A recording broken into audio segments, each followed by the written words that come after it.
Shoutout, Sniper T on the beat. Tamara to the break of dawn is on the rise, with life on the forefront of the mind. So line for line, you can ride this brain train and you can change your station without even touching the dial. So relax, stay a little bit, but listen for a while. And whether you're bumping this in the whip or in a business fit, it's a meeting you won't want to miss. A meeting for a meal to feed the soul with words for the mind. So sit back, enjoy the ride. Time to take off, it's time to fly. Cause Tamara to the break of dawn is on the rise. All right. Hey, y'all. Hey, it's me, Tamara. And welcome back to the show. This is, y'all, I feel famous right now because I got like celebrities on here. We speaking it into existence. But before we get into our guests that you can already see if you're watching and you'll hear shortly, thank you for tuning in. Of course, to my new listeners, new episodes drop every Thursday. So make sure you come back through. I generally talk about my life and how I'm trying to grow. And on my day 1, 2, 3, 4, 5, 6, 12, wherever you came in, as always, I appreciate your continued support. Thank you for continuing to rock with me. If you're not, you should totally be following me on social media. So my website is at the bottom of the screen under me if you're watching, or the link is in the episode notes, tamarthedon.com. Follow me on Twitter, Instagram, like the Facebook page. I definitely interact with folks, pretty much follow everyone back unless you got a lot of like inappropriate stuff on your page, or if you've never tweeted, what are you doing? I'm gonna think you a bot. But for the most part, I pretty much follow everyone back. Let's see what else. Weekly podcast shout out. So shout out to Chris, all docked up. Y'all know Chris and I do the podcast Happy Hour together. So her, VJ, and Penrose has been a guest on here. So 2 other podcasters, they get together every other Sunday live on YouTube, and then they do the audio on Mondays, and they just basically watch a bunch of different documentaries and then give us the recap of it. I usually don't watch the documentaries just because I don't know. I like to hear them talk about it. And then if they draw me in, then I'll go watch it. But you should definitely check them out. Their link tree will be in the episode notes. Yeah, so let's go ahead and get into it. So y'all, right? Imagine being me, you know what I'm saying? Check my email, and I get this email that these famous lawyer, rapper, TV star, writer, right, designers. Chill out. Hey, y'all doing it big. You know what I'm saying? Nah, but I have some guests today. They are attorneys with swag, and they're gonna tell you more about what they're doing. But before we get into that, fellas, let's see. What was the best part of the last 7 days of your week? Yeah. Yep. I don't like to say how you doing. We won our first Attorneys with Swag official softball team. Okay. We're in their first game this week. Okay, so champions. Let's add that to the. That's true, yeah. Okay. That was the best part of my fucking week. First time we got our win finally. First time we started a softball team, so we knocked all the rust off, and we're looking good now, man. We got a solid rotation. Now we're not just the most well-dressed team. We actually do a little fucking hitting and winning. Okay, that's what's up. Congrats. I'm gonna add to that. I think the fact that New York is starting to lift these COVID restrictions, that's been clutch. You know, it's they got bars and stuff opening up till like 4 a.m. now and almost at max capacity. So that's wow. Oh no, the restrictions are done today, right? Yeah, they done. They was done. I think they started early this week. No, but all the restrictions are done today. Oh yeah, you're right. The curfew ended earlier this week, but yeah, all the restrictions. Y'all had a curfew? Yeah, we had a curfew. Dang, y'all was. I mean, I knew it was rough there, but I didn't know it was all like that. Yeah, but they had curfew at 10. What was it, 10? think it was 10 or 11. That It was shit 10, right? fun. Man, Ain't nothing fun starts at 10. right. I ain't had a curfew since I graduated high school, so ain't no way. It wasn't for us. I mean, we had a curfew at the beginning of the pandemic, but it was real rough. Right. But it was for bars. Basically, couldn't stay open past that. Well, I mean, who is okay? That's curfew. That's curfew. Right. What you right. doing now? Who is going? Like, when I go out, I don't usually go out till 10 or after. Like, I don't go out at 6, 7, 8. Yeah, exactly. I don't even record that early, let alone trying to go to a bar that early. Right. Like 10 o'clock now. Yeah, dang, yeah, it is almost 10 o'clock there. Yeah. Exactly. So all right. Yeah, that's gone. That's done. So that was good. Cool. Let's see. For me, this has been a rough week. Dang, I should have something because this is my question, but the way my week has gone. Oh, I started a new workout program this week. I like to switch it up. I've stayed consistent with my morning workouts, which I am not a morning person at all. But if I want to get it done, I got to do it in the morning. Otherwise, it really ain't gonna happen after work. So I guess that started doing some kickboxing, something I found on YouTube. Man, YouTube, they have so many different workout programs, people. Whatever you want to do, it's on YouTube for free. So that's where I've been on for the past several months. So I should get on that. Got to lose that COVID weight. See, my claim to fame is that while everybody else, everybody else was gaining COVID weight, not only did I not gain any weight, I actually dropped because I just refused to let that bitch Rona ruin what I had started before the pandemic. So yeah. Yep. All right, so let's get into it. Now, I guess we will start with you two are each legit lawyers. So when they say attorneys with swag, y'all, they are really attorneys. I've done a little bit of research on them. You know what I'm saying? Before they got on here. We're attorneys. We cannot lie. Right. So I guess my shit came up with. I just went to your website. So really, technically, you could have been lying on your website, but I assumed it was, legit. But how long have y'all been lawyers, and what type of law do each of you practice? Also, do y'all work in the same law firm, or how did y'all meet? Yeah, all that. Let the people know about y'all.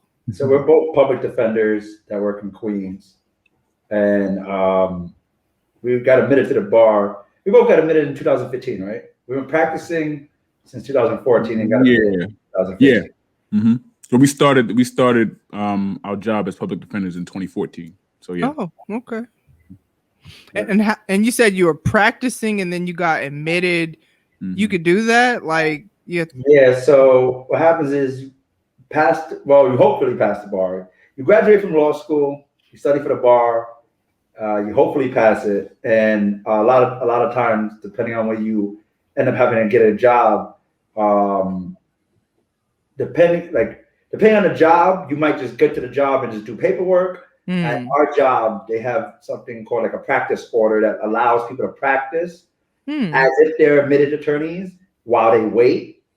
And then if you don't pass the bar, then basically you have to they give you another shot. And then if you don't pass it again, then you have to get demoted.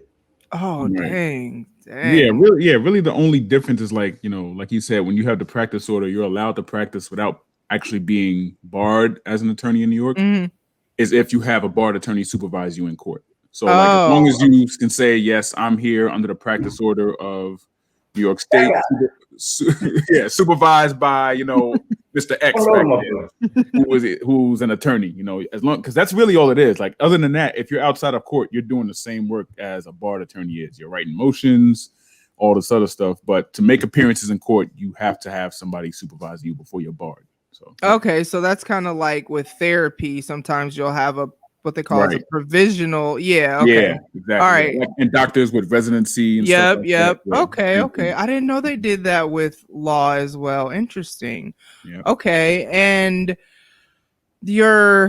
I don't want to say this is your mission statement. It's just something that I saw on your website said that you are educating and empowering the masses with an understanding of the law via YouTube show, music and written composition. So earlier, y'all, when I was calling them rapper, writer, TV stars, I was not exaggerating. You know what I'm saying? Like they got a TV show on their website. You know what I'm saying? So to walk me through your journey of you graduate law school, not the whole story, of course, but you graduate law school, you are practicing, you pass the bar, and then when and then in your journey did you decide, you probably already were rapping maybe before, I don't know, but when did you decide you wanted to do all this? And then how long has Attorneys with Swag been it's a company, correct? And all of these things are under the umbrella of that? So how did we get from there to there?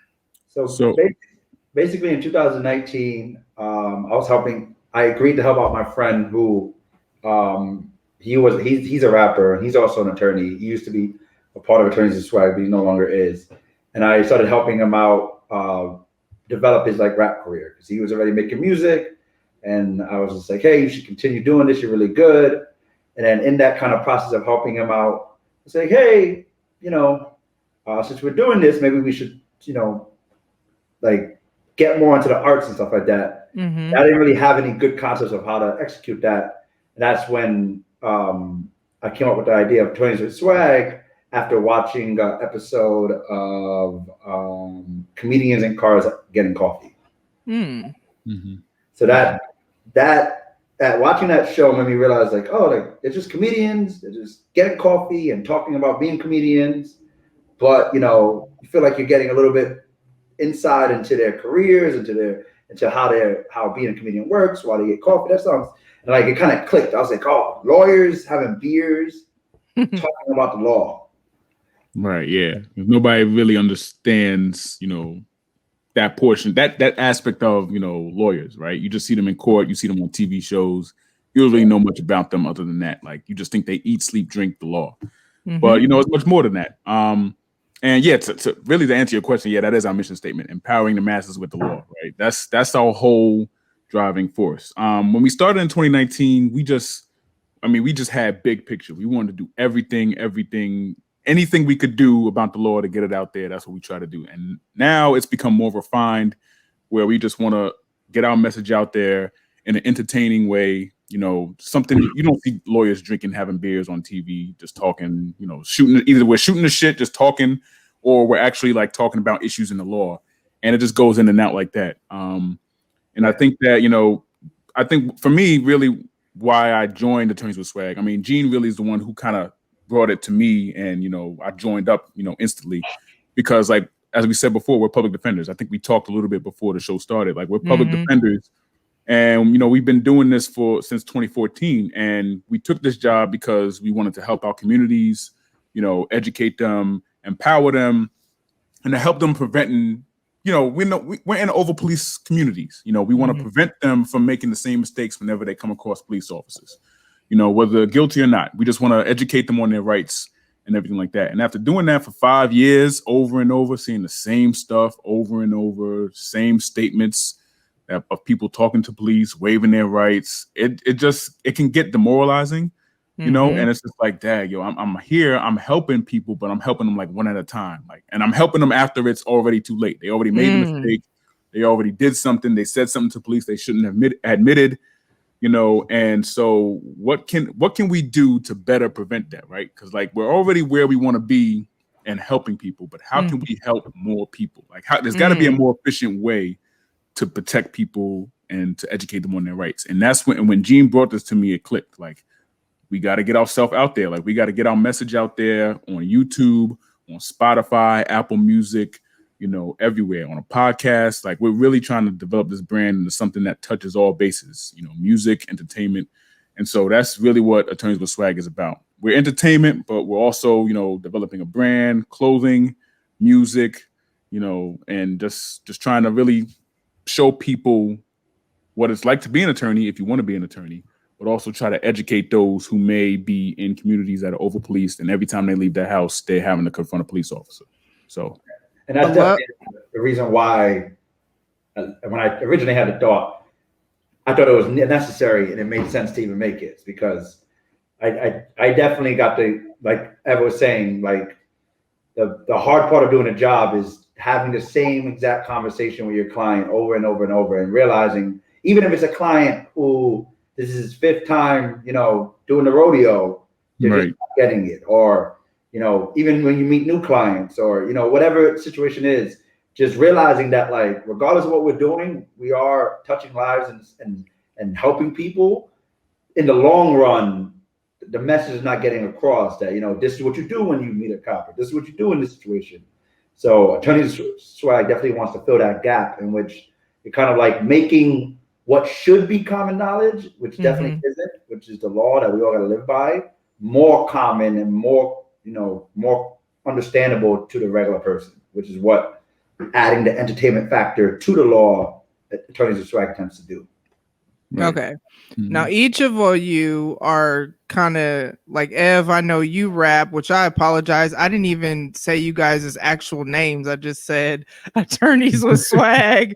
That's all right. That's good enough. Yeah. So, so I noticed, because it's so interesting, because at first I just watched the Red and Blue video. So I'm going to put the links to, they have Red and Blue, which is, and man, you guys' music videos are like legit, not like, I mean, I don't know how long you guys how long you've been rapping and all that, but sometimes people come out and, it's their beginning, you know what I'm saying? We have the journey, but it's a legit music video. And then I went and watched Deduct It. So when I first just watched the Red and Blue video, which I'm going to have the links to all their stuff in the episode notes to everybody who's watching and listening, but I didn't realize, like, at first I thought you were just rappers, which that attorneys who rap, that's dope in and of itself. You know what I mean?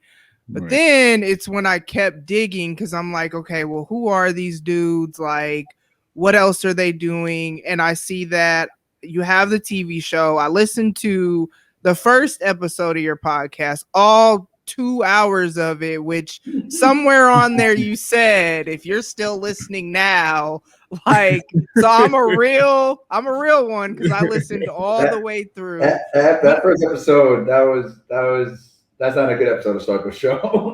No, actually, it actually is, because it gave me insight into your personalities. You know what I'm saying? So I think as creatives, like for me, my show is just my life, how I'm trying to grow. So people are always hearing about me for the most part. But let's say I had a true crime show.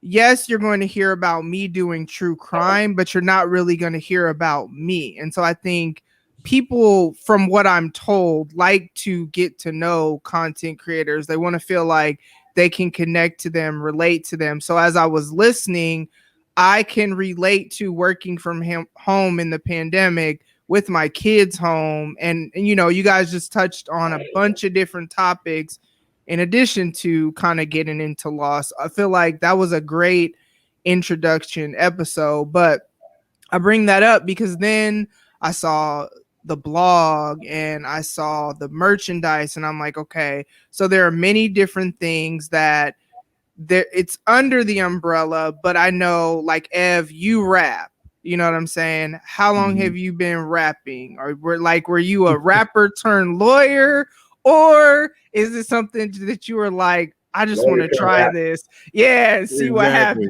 Yo, and that's exactly what happened. It was the latter. Like, I was a lawyer. Okay. Like, I've been like, how long was I rapping for? Like, it's been a year, maybe. Because pretty much. Like 2020. It's been like a year and a couple months. Like, like Gene was saying, like, one of the guys who was with us, he had dropped out, and he was a rapper. Like he had rapped, from early on, and so we were kind of like missing that that part of our brand, because that's what we wanted to add, the music. And for me, like I've always been a writer. Like me, I love to write the blogs. Like you see the blogs on the website. I like to write the blogs. I think that I'm better able to get my point across through writing rather than speaking. That's just me. I write motions. I don't mind it. A lot of attorneys hate it. I don't mind writing at all. So, I just started writing down some lyrics for our episode All Black Everything, because that was the one I was headed on. That's the one I really took over that episode. What was it? Of 4? course. Yeah. Yeah. If you're not watching, he's black. That's why. Clearly I'm black. Right. Yeah, I didn't notice. So, that was my baby, So I did that episode and I just started writing lyrics about it. And we took him to our producer. He was like, yo, like he's our music producer, Garfield Anthony Music. And he was like, yo, this is dope, man. You should try, actually spitting on the mic. And so I did it and, it worked out. And then the rest was history. So, I just evolved into this, I guess, as you would say, rapper or something. But, I really don't classify myself as a rapper. I like lyricists, I like, the old school hip hop, Nas, Jay-Z, Wu-Tang, when they really put the pen to the paper and wrote stuff. And, I just listening to them, I guess I, put that on the paper for All Black Everything and, developed all these songs. And now I'm a rapper. Yeah, I would not have guessed that. I would have thought that you had been doing that. But as a writer, I think you have. I also write a blog too. I've always classified myself as a writer. Podcasting really just came about because I had writer's block. So I wanted to start another blog and I couldn't write, but I had all this stuff in my head that I'm an external processor. So I just needed to get it out. And I recorded a Facebook video is kind of how that came about. And then I started thinking when I was encouraged to continue doing it, okay, if I'm going to continue doing this, how can I reach other platforms? What's the most, I'm all about efficiency.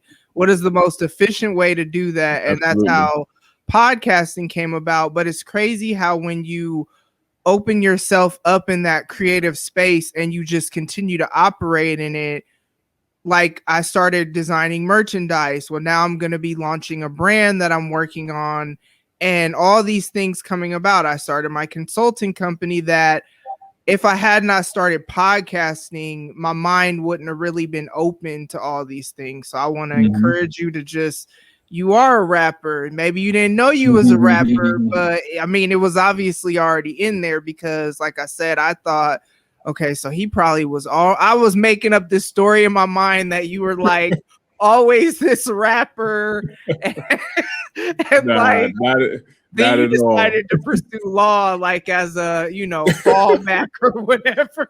I'm one of the very few people who got a career and then started to develop a mixtape. That's funny. All right, so Eugene or Gene, let me not, what I'm saying. Who does you do the merchandise? Because do you already have, I heard somebody has a clothing line or something, or I don't know if that was the person who's no longer here, but I heard that on the podcast. Yeah, that's our boy Jack. Okay. He raps with Ev.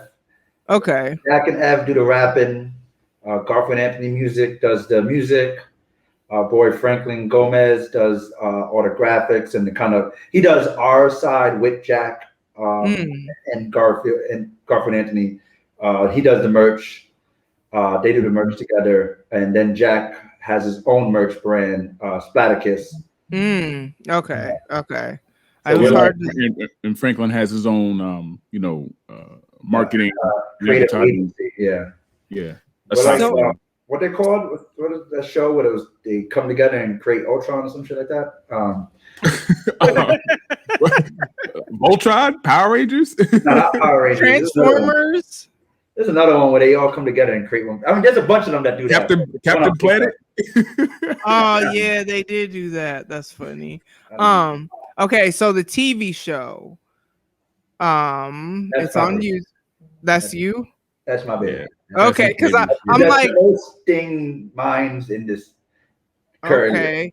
He's the So, personality. all right. So what made you, man, you guys, it's so wow that you guys just do so many and you do it well. And that's why I'm like, he had to be a rapper before. You know what I'm saying? Like, so the TV show, how did you come up with that? And what is it called so that the people know? Turns to swag. Oh no, the podcast is The Jury's Out. Okay. Podcast. Yeah. Okay. Yeah, So we have a podcast that was birthed because of the pandemic. Because people didn't, for some reason, people didn't want to hang out no more once there was a global pandemic. You know, danger in the midst and whatnot. You know what I'm saying? Yeah, little I didn't COVID. get it, right? So we started doing a podcast, but prior to that, we have 4 episodes of the show, Attorneys with Swag. I mean, the idea of the show, just like the music, is to kind of just talk about the law, but in a chill type of way. I mean, I'm from the Bronx, so in my mind, I always wanted to be like, just talk about it like in a hood type of way. But I feel like that kind of, if you're not from the hood, what people might not understand what that means. But to me, it just meant like people know what that means. Yeah, you know what I'm saying? They know. Yeah. So talk about the law in a kind of way where like anyone can get it, you know, not necessarily talking about. And the funny thing is, like, what really sparked the idea in my mind is that we were doing this anyway at bars anyway. You know what I mean? Like, a big thing that lawyers like to do is go to bars and drink after work and talk about our day and talk about our cases and kind of develop ideas. And then what ends up happening is there's a lot of people at the bars with you who aren't lawyers, but are just really riveted or interested in what we're talking about. So then you end up kind of talking about it in a way that they can understand. And to me, that kind of like, it was always fun. You know what I mean? Like, so for some reason, my job always felt more fun to talk about outside of my job than it did in my job. So kind of that kind of like energy is what I wanted to capture in the show. This kind of ideas like, well, we're talking about it. No one seems bored. It's pretty dense shit that we're talking about, but you know, you throw a little fuck, a little shit, a little drinks, a story here and there, and it's entertaining. So I mean, right.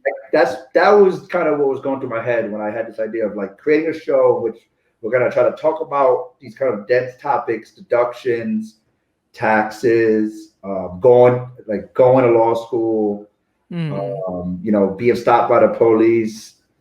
Our fourth episode is trials. We were going to do a whole episode on like suing someone or getting sued. That was the one that got stopped by the pandemic. I mean, we obviously have a bunch of ideas in our head moving forward, but it's the idea of the show is meant to like make the conversation accessible. Right. So there are more shows coming and there are more episodes of the podcast coming, because that was one of my questions, just because I kind of was like, I know the pandemic though, it makes things hard, but I mean, you could record via StreamYard, a TV show, you know what I mean? Like there's different ways that because I've like with recording with guests, I've never had a guest in my space except when I've had my kids on. So, you know, there are still ways that you can, just because I think that what I love is that you clarify you're not giving law advice. So let me let y'all know, they don't go to their website thinking I'm about to get some advice for my case, this specific stuff. It's education. It's proactive is really what it is, because you said you see, I mean, you deal with different clients and all that. Yeah. So which is, I mean, I guess you've kind of already said that the TV show is your baby, so we know that's your favorite, I guess. But that's also why, like, you know, you bring up a point where we can, like, you know, stream and everything as a show, but like it's just something about being there in person, the cameras rolling, the lighting, you know, it's just you can't replicate it. And you know, That's it's true. just something about it. Just makes it very casual. You know, I mean, listen, this is the new normal, right? The streaming and everything. It is what it is. So obviously, you know, back before COVID, there's no way we would consider doing something like this. But I mean, it's just something about being in that setting that just makes it very genuine and, you know, very matter of fact. And I think that's the most important thing of the brand. Like, we want to make it very genuine. We want to make it very matter of fact. And we want to use, you know, that's why we have all the captions, you know, below each episode as you're watching. If there's terms you don't understand, hopefully you can read it, understand them. But we want to make it as simple and as easy to digest as possible. And I think that us being in person in that setting really helps. So that's kind of the reason we didn't want to, you know, do a stream. That makes sense. I'm gonna stream the podcast. Yeah, right. I mean, the whole reason we developed the podcast is because of COVID. Like, you know, we weren't really going to make a podcast, but because everything was shut down because of COVID, we wanted to keep, you know, getting our message out there and educating people, especially on all these executive orders by the governor of New York. Like, they were coming out with executive orders nonstop every week. So we wanted to educate people, you know, on their rights. When a police officer comes up to you and asks you why you're not having your mask on, what are your rights then? Like, can you get arrested for not wearing a mask? Like, all these other questions that a lot of people were dropping questions on us, and we really wanted to get that out there. So we just had to do the podcast. We couldn't just wait. It's so interesting because my daughter, she's a YouTube person. So when I have live shows, she'll pop in that. She may watch an episode. Most of the time she doesn't, because a lot of times they can hear me record because I'm recording in my room at my desk. So she's like, I already heard it. I already know what you're going to say. But she is very much into YouTube, TikTok, YouTube. I, on the other hand, will listen to podcasts all day. So I work in the social work field, and I am what's called QA. So I audit caseworkers, documentation and all that, train them and stuff like that.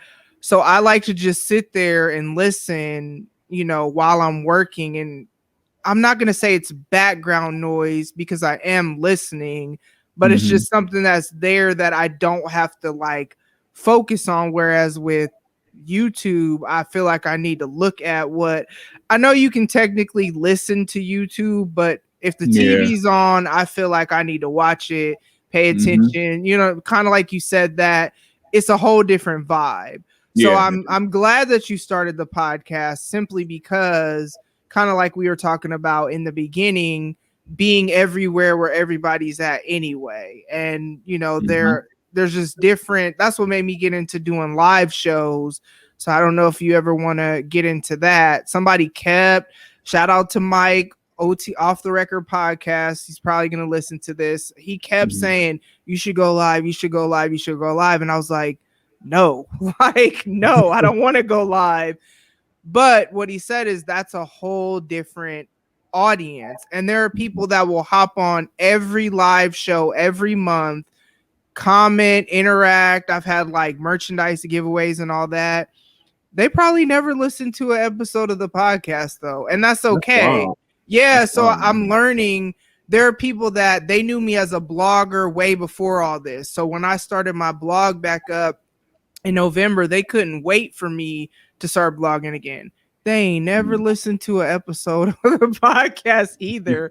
So it's like there's so many different types of people being all places, being, you know, I love that you guys, regardless of why, you know what I'm saying? It doesn't matter why. It just matters that you saw an opportunity and you took it. And I love that, because there are some people that reading is what's going to make them understand, and that's where the blogging comes. I as well say I'm a better communicator when I write, because I have time to think, proofread it. You know, sometimes when you talk, it's up there and it's too late. Whatever comes out comes out.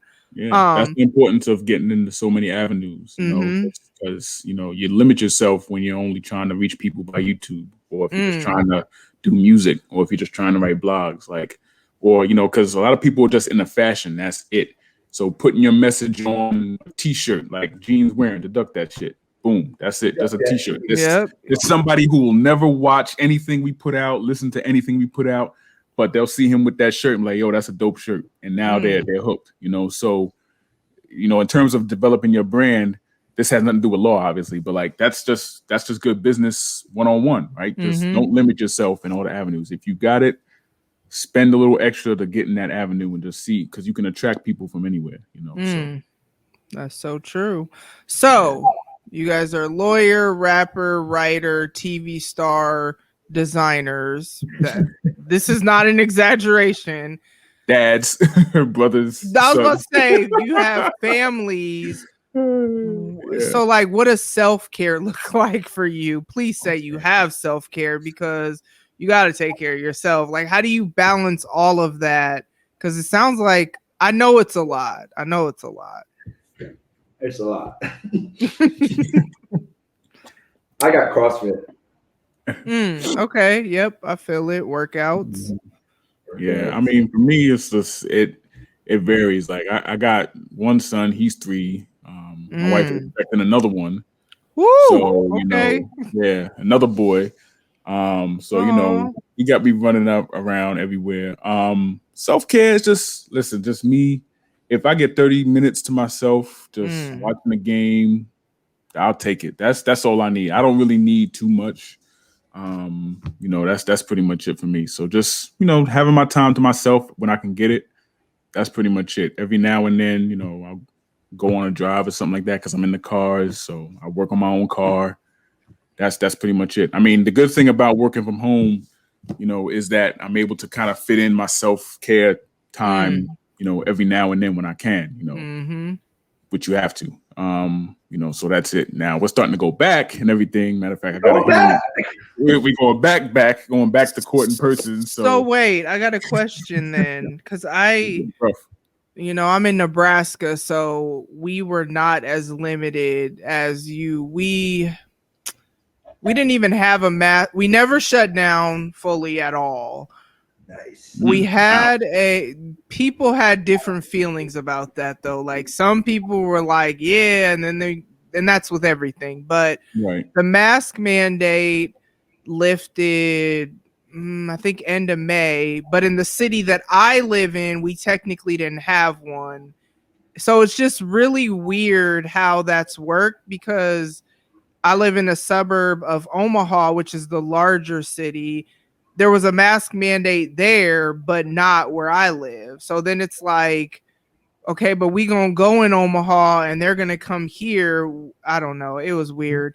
We never had a curfew. Yeah, it's been really weird. But then it also let me know, like, I've been working from home for a year, but if I go in the stores, I'll still wear a mask just because I don't trust y'all. I don't care. I don't trust y'all like that. I don't know what y'all on. Yeah, I don't know what you doing, but I also don't go a ton of places. I don't think I would feel comfortable. And now I'm not a germaphobe, but I'm like, man, we used to really be out here at birthday parties, like blowing out candles, breathing all on people's cake, and we used to eat that.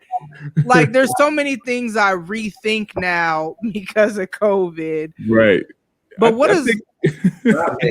ready to go back.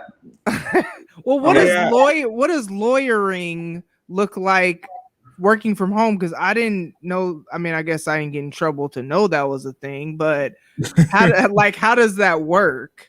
You seem to like it better than I do. I fucking hate it. No, you know what? The logistics are trash. Like, it's just, you know, the worst. I used to say that the worst thing about our job was just sitting around in court waiting for your case to be called, because it's literally the biggest waste of your time.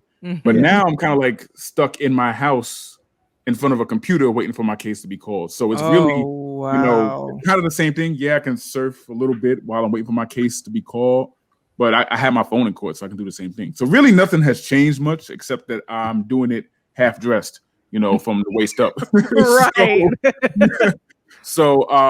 But yeah, it's a pain in the ass. It's very, you know, it's very taxing to just stare at a computer screen. I'd rather just be in court, because at least I can see people, say hi, have side conversations and things like that. But yeah, we do arraignments virtually. where basically I worked night arraignments last Friday night. So I worked from 9 p.m. from 5 p.m. to 1 a.m. And I'm stuck in my basement doing arraignments virtually. I'm meeting clients in the booth virtually. Then I leave that booth, go into the virtual courtroom. Somebody's mic is muted, so they can't hear them. The judge gets cut off. Her Wi-Fi goes out. Like it's a hassle. So it's a pain in the behind. Now, the good thing is that obviously I'm home. Like I said, I like my self-care time. I can take my couple minutes between a case and here and there, chill out, watch something, go upstairs. The fridge is right there. But other than that, I'm ready to go back. Like Gene said, it's time. It's because I think that another part of it is that we're having to hunt down all our clients, right? I had a question about that because I'm like, I ain't showing up, I ain't logging on. That's what happens. Like if I don't have your phone number, the courts are closed, so they're not gonna tell you when your next court date is virtually or anything like that. Like I can't get in contact with you. It's just you're in the ether. Like I can't find you. Like before that, if you didn't show up to your court date, the court would issue a warrant for your arrest. Boom. Okay, now hey, it is what it is. I told you your court date was XYZ. You didn't show up. All right, but there's a warrant out for your arrest. You'll be back when the cops pick you up. Right? That's just the way it is. But now I have open cases that are just lingering, so I can't necessarily close them out because he warranted, but now they're just open and I have no way of contacting them. So it's just kind of like, my caseload is getting out of control. I don't know when they're going to come back. I don't know what to do with their case. So it's just very hectic in that regard, just trying to track down people and do a lot of grunt work for stuff we didn't really have to do before. So and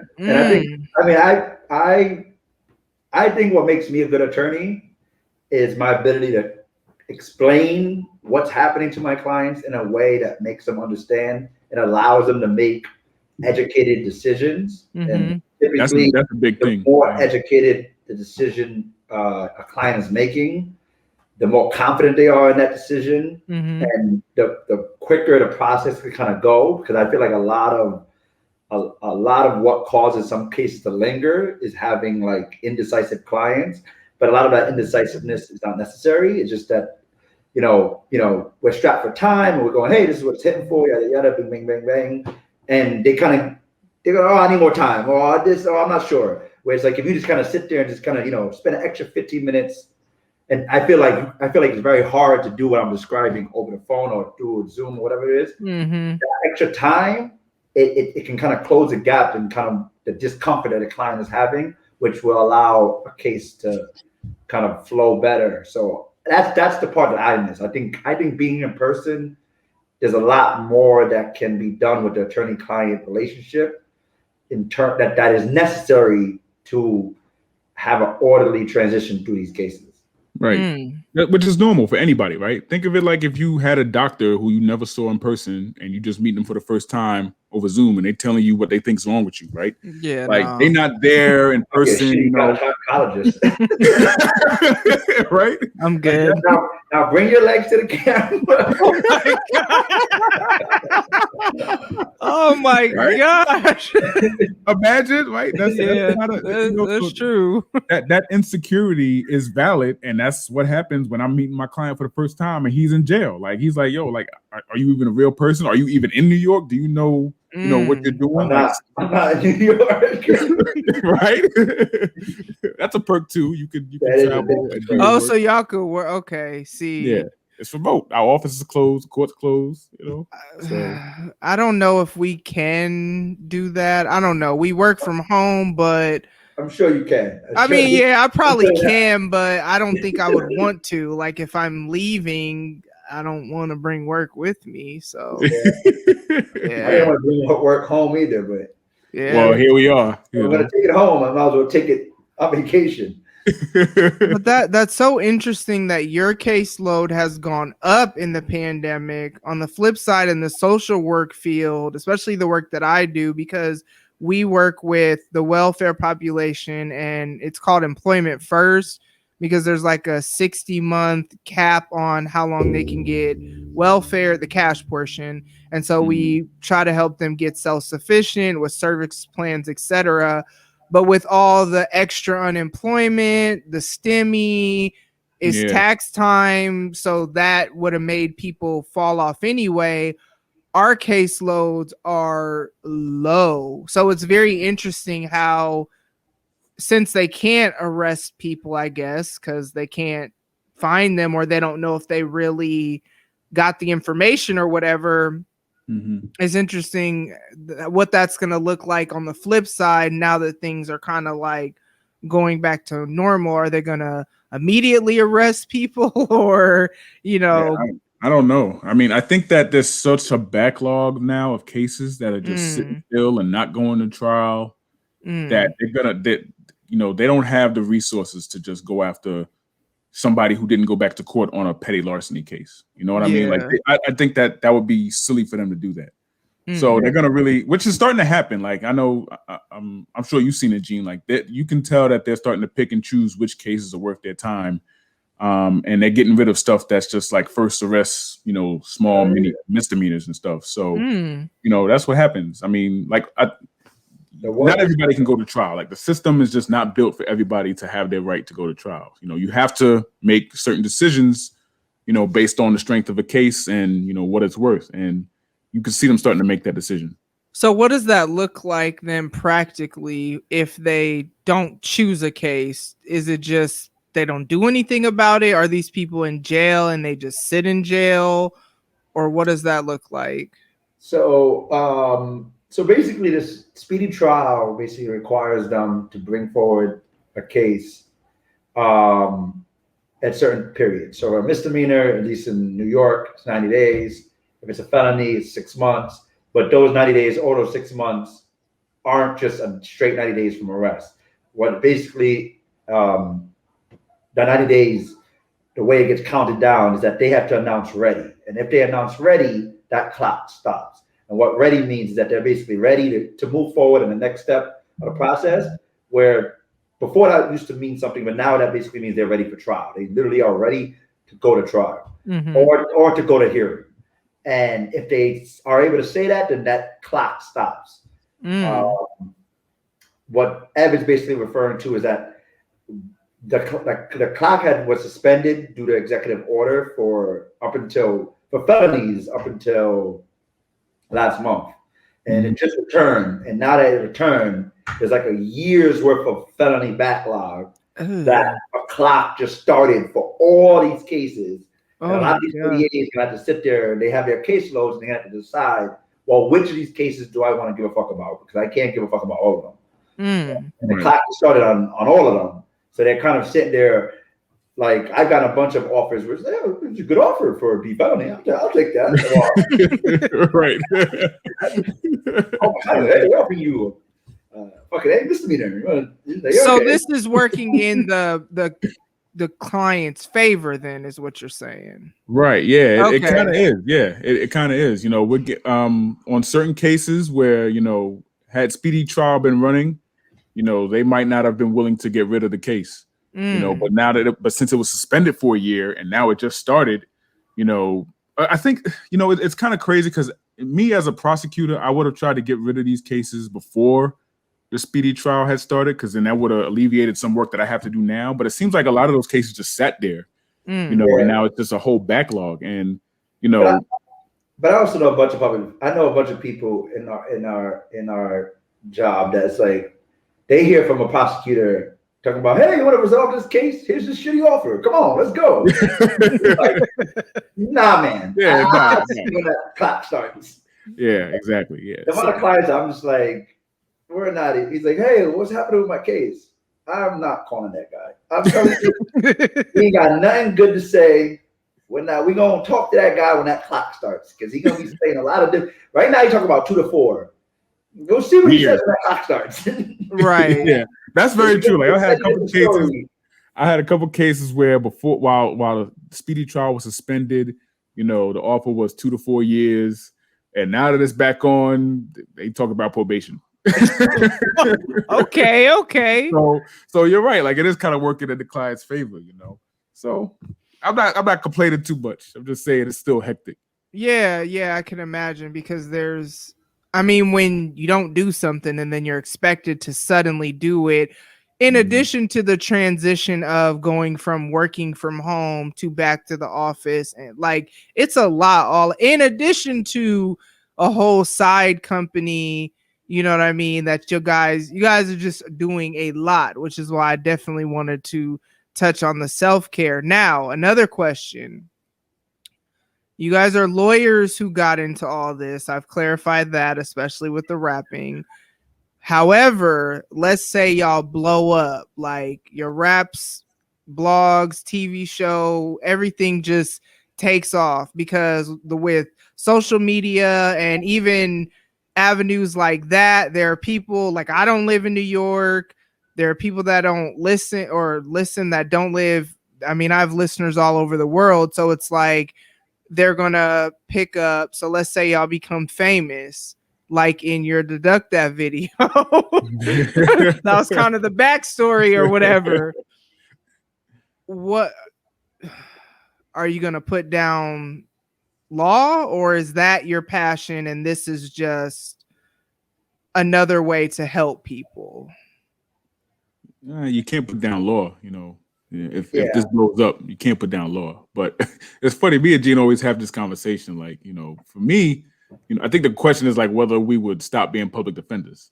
Yeah. Okay. Okay. You know, for me, I'm kind of on the fence, but you know, I don't want to be a public defender forever. That was never in my goal. Mm-hmm. I was started as a public defender because I think that's the best way to learn the system. It's the absolute best way to learn the system, and it's one of the most efficient ways to help people. That's really what it was. So, you know, I'm probably gone. I'm gone. You know, if that would have happened, you know. My stay's a little longer. I mean, well, blowing up is very not subjective. Yeah, it's subjective. Like, I don't know exactly what you mean, but I gotta blow up a certain amount before I leave my job because I'm on that loan forgiveness track. And that's true. A lot of money. So we get our student debt forgiven if we stay for a certain amount of time. If I become famous, I'm still going to work. If I become rich, maybe I'll find a new job. You know what? That is such a good point because there are famous people that are broke because they're social media famous. There's trends that the ebb and flows of that. And but it sounds like you guys really are doing this. And I just wanted to make sure the listeners catch that you're doing this because you really want to help people. You're not doing this because, man, I want to be known out here in these podcasts, YouTube, blog, merchandise, streets. You know what I'm saying? That's just avenues for what you're most passionate about, which is law. And I just keep saying that because I don't know, it sounds better than, yeah, I know, but I don't want to say lawyering or being an attorney. I was trying to make it short, but yeah, that's what you're most passionate about. And that is, I love that y'all do that. I love the proactive side of it because it makes me think of like when you get into certain nonprofits that are here for helping people as far as giving them resources. And that's great. But then you have to get to the point where the people don't need the resources. And a lot of times people don't want to educate people because then what they know is then if that person doesn't need these resources, then what purpose do I serve? So what I love about what you guys are doing is that you're not, yeah, it is, but it is, you learn a lot when you work in the social work field, just about the way people get better, but not better. Yeah, right. Like we still need you to be here because if you don't need to be here, then I don't get the funding because I can't say I'm doing A, B, and C. You know what I mean? I like to call that poverty pimping, and I can't stand it. Yeah. That's a phrase. I'm gonna use that. You can have it. I didn't make it up. I don't know where I got it from, but I see it and I don't like it because it's kind of like, how do people then have generational change? You know what I mean? Like this is where you get into generational poverty because all people know is to get that quick handout and they have the poverty mindset versus the middle class mindset or the wealthy mindset. And then that's also where you have somebody blow up and get a whole bunch of money, and people don't understand why then they're broke when they have millions of dollars. Well, because they have the same mindset, because everything we do, stems from our mindset. So I love that you guys are being proactive though about, I don't want to just keep people getting in trouble so that I could stay a public defender or whatever. Nah, that's crazy. But I'm telling you, there are people that are like that. Low caseloads. Exactly. Oh. And that's kind of why we created this brand too, because it might help lower our caseload, and the public defenders lose funding. Hey, there's less people getting arrested, then that's what it is, as long as people are not getting, arrested and having too many interactions with police, But one in, first one out. Luckily, I'm 7 years deep, so I'll be fine. Yeah, I think though, like, I mean, for me, the reason why I think I would leave is really because, like, I always wanted to have my own practice anyway, and so what better time to start that than if we quote unquote blow up. I think that would be the best way to kind of get the ball running. So. I think too, from what I see with like I just started a consulting company, and I'm basically going to be consulting on the things that I've been doing the last 10 years in the social work field, which is a lot in the workforce development sector and job readiness. But what I'm seeing when I was doing the market analysis is that when you step into a different industry like consulting, or in your case, own your own practice, you make so much more money than when you work especially getting out of the social work field. Out of the not-for-profit. Doing the exact same thing. And so that's good though that you'll still be, doing something, because that could fund that to where till you get enough clients to, would you ever switch? I don't know what the correct terminology is for civil, like. Yeah, like would you ever switch types of law that you do? Would you have to go back to school if you did that? No. We can practice whatever law, now that we're barred, we can, practice whatever law is interesting. Yeah, we can do whatever. But so it was funny. I was talking to other private attorneys a couple years ago, and being a private criminal attorney by itself is not it's not the same as what it used to be. Like, crime was crazy back in the 90s, back in the 80s. Crime was nuts. And these conversations are so funny because, like, the attorneys kind of made it sound like, they were representing, criminals, but they were honest criminals. Like, they was going to pay you what you were worth, right? Like, if you were a lawyer who was representing mobsters, you was going to get paid. Nowadays they get people coming in their office and, it's scammers. They trying to pay with credit cards, and it's like, nah. Oh my God.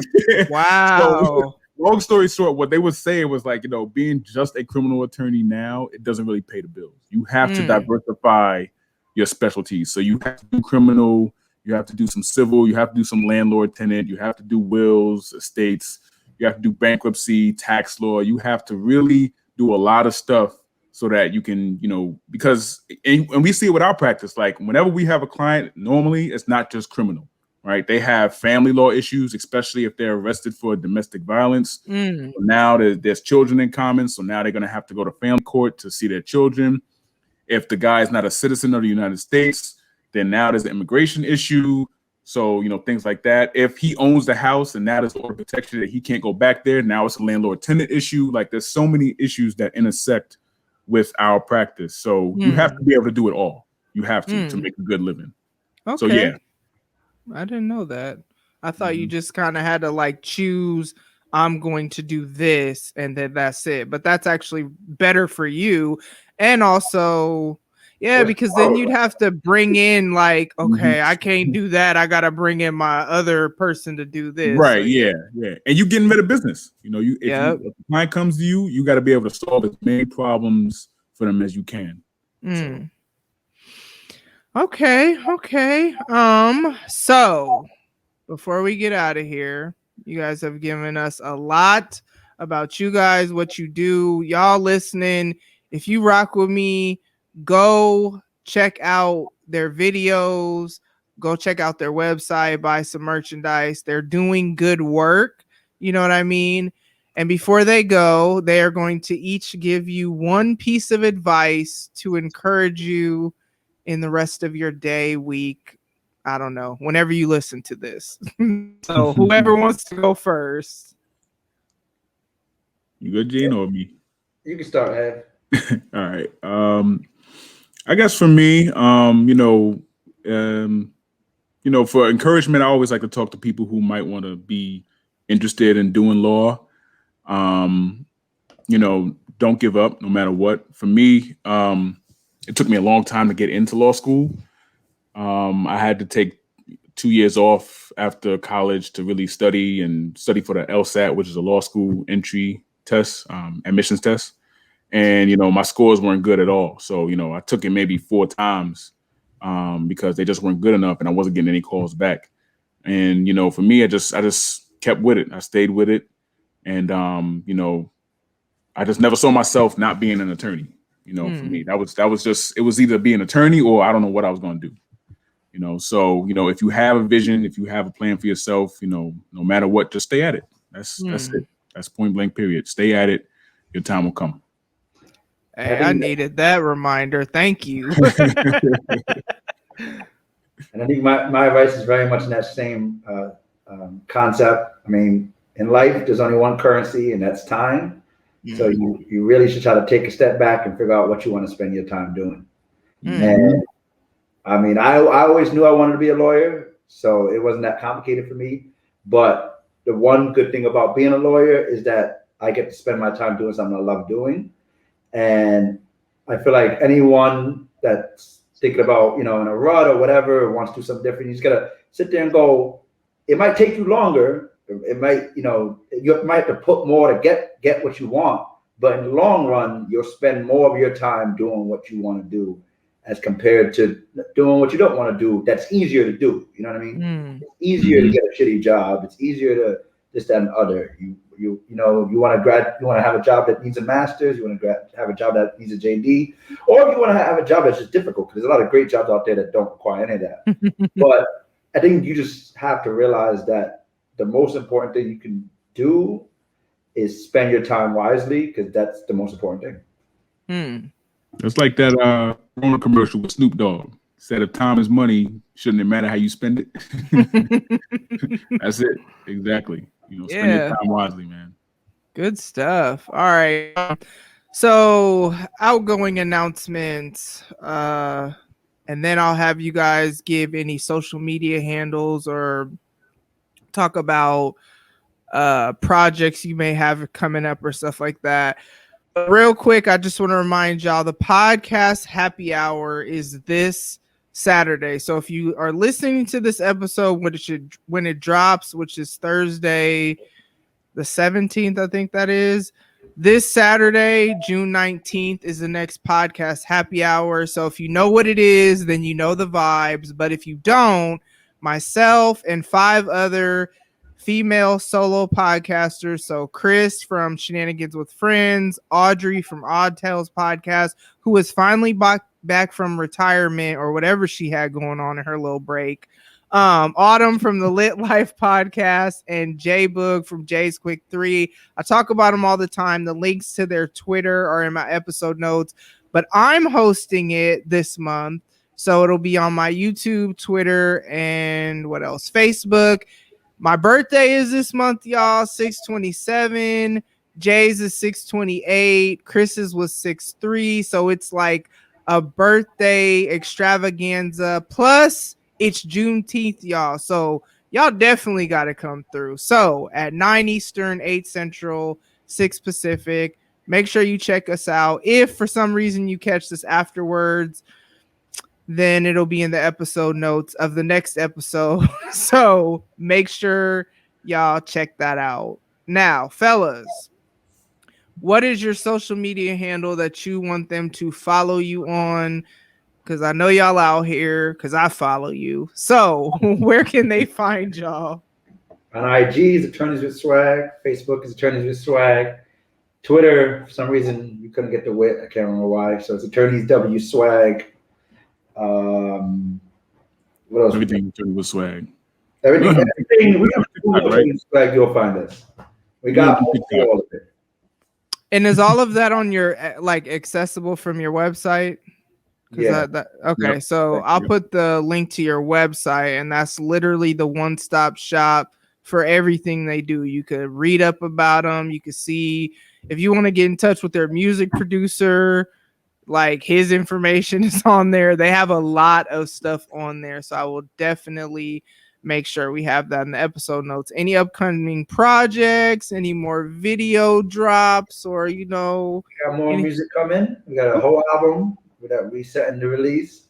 Our next song is going to be something called TIP, Trials, Instructions, Procedures. So we got more coming. The podcast is going to come back soon. We got a song for the podcast. If you listen to podcasts, you get a little early preview of the Jury's Out song. But we have an extended version that's going to be out on the album. So we got more. We got more coming. Wow. Okay. So you got an album. So when I call you a rapper, it just is what it is, because you got a whole album out here. It is what it is. You are a rapper. All right. Well, definitely thank y'all so much for being on the show. Encouraging my listeners, educating them. Remember, they're not giving y'all law advice. They're giving you education and empowering you through YouTube, writing, and rap.